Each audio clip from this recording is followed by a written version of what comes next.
Hey guys, how you doing? I'm Nathaniel and this is the Graduate Compass. So before we get into the video today, I really want to say thank you to everyone who has supported the videos in the past, and I also want to say thank you for the people who have newly subscribed.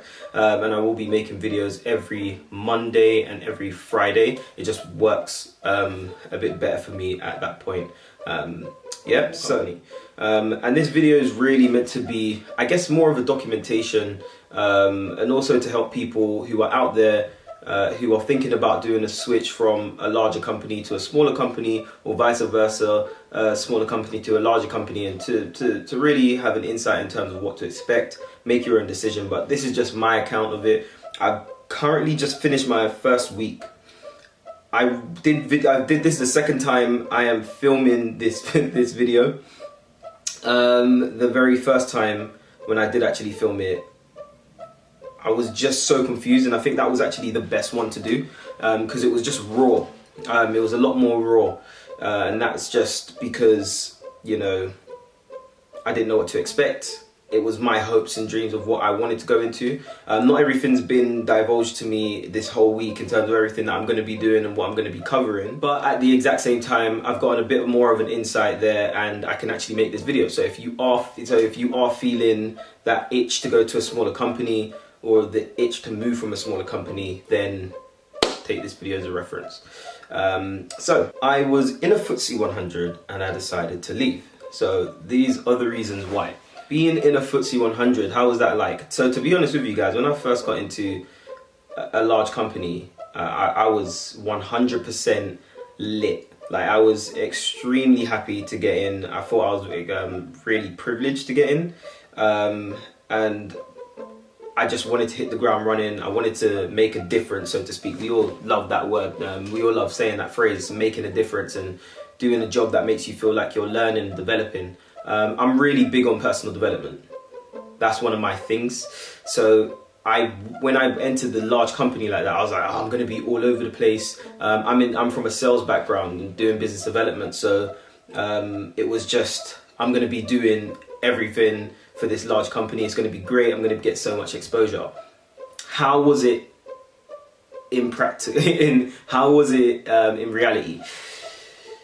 Very different from what I expected. So essentially, it was very pigeonholed into certain duties I was meant to do. I didn't really get scope to move outside of those boundaries that I was given. I myself, it's unpopular, I had to, any opportunity that I wanted to get, I had to advocate for. So, you know, it was just a case of, if I wanted to go and meet clients, or if I wanted to do a bit of extra work, extra responsibilities, learn a bit more in terms of different industries, it was all based on me. So that if you are looking for a large company, know that if they don't have this would exclude, let's say, something like a graduate scheme, but if you are going into a role in a large company, you are just meant to fulfill that role.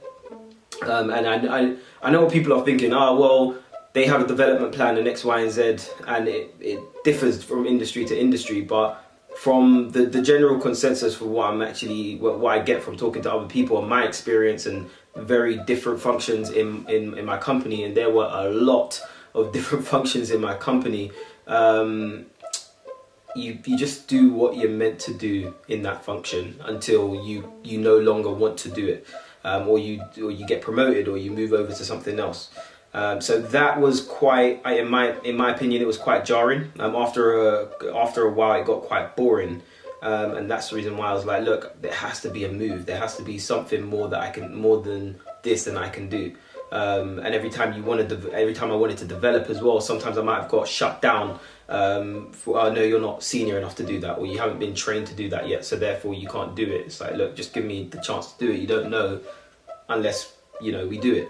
And I think that moving into a large company, if you're looking for a role where you're going to personally develop, and you're looking for a role where you might get chucked into the deep end before your time, that might not be the best place for you to be, because they won't nurture you in that way.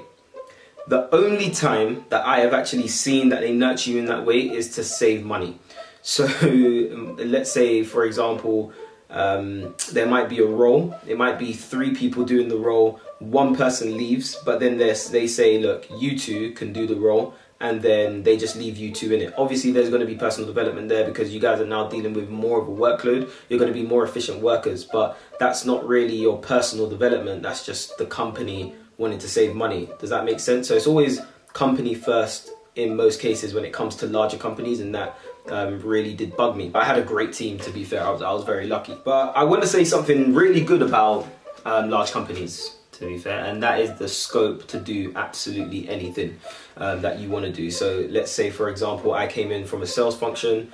I could have moved into any other function that I wanted. All I needed to do was seek the training or do the training externally, and then that was a route that was open for me. One thing that is good about moving in a large company as well is that you have a track record with that company. So if you've done good work, you will be rewarded for it. There's actually no barrier I can think of, unless you were, unless you're in the legal team and you want to move over into a software developer. Obviously that's just ludicrous. That doesn't happen every day. So if there is an area that you might think that looks quite interesting, once you spend a year, a couple of years in a particular role, then you can actually just move out to a different section, to a different sector. And the best thing about that is that you're already in the company. You do reapply to the company, but you have references from beforehand, and you actually have a chance to meet the people who would be interviewing you for that position beforehand, because you have all their details there in your company. It's just one email away or one call away for you setting up a meeting and actually getting a bit of their time, or meeting them at a function where you can put yourself across as a person who wants to, as the next person to be on their team. So my main reason why I left was down to the personal development side that I did mention earlier before. And because I wasn't feeling that I was growing enough and I wasn't getting more responsibilities, I decided I needed to go to a smaller company. So I came from a pre-launch startup before I came to a larger company, and I thought, man, the pre-launch startup beforehand was hectic as hell. In the space of like a month, I went through a lot of stuff, and that was my very first role outside of university. So it was a shock to the system. Let's leave it as that. It's a story for a different day. What then happened, what I was wanting is that environment that I previously had, but in a more controlled way, so in a more structured way. And that's exactly why I went out looking for startups again. So I wanted to go to a startup, and that was just to understand how business really works, and also to really just be involved with the whole process. So when you're in a startup, you're more of a Swiss Army knife. There is no pigeonholing. You just can't be pigeonholed into one role. If something breaks, or if someone needs, let's say, customer service, or if there's operations to do, if you need to see a client, it doesn't matter. Programmers become the person who's talking to clients very easily, to explain the bit of technology, or the business development person quickly becomes the marketer, or the operations manager quickly becomes someone who's doing, strategy. It can change so much in your role can change so much. It's not a 9 to 5. You don't leave when you want.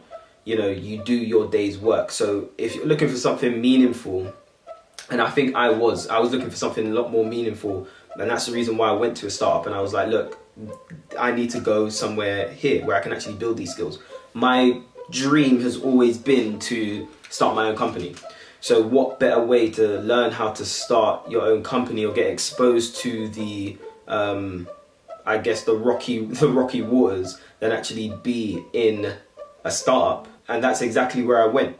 And I'm not the only one. A lot of people in different industries, whether that be operations, whether that be sales, whether that be in programming, definitely in programming as well, is just where you get pigeonholed. A lot of people decide to move out from those companies and actually go into startups because you're able to get a wider coverage and a lot more responsibility, and therefore learn a lot more and feel like you're making a difference in the company, that your work is actually valid. And I would say that whole thing of not being a number but being a person, you really feel in a startup.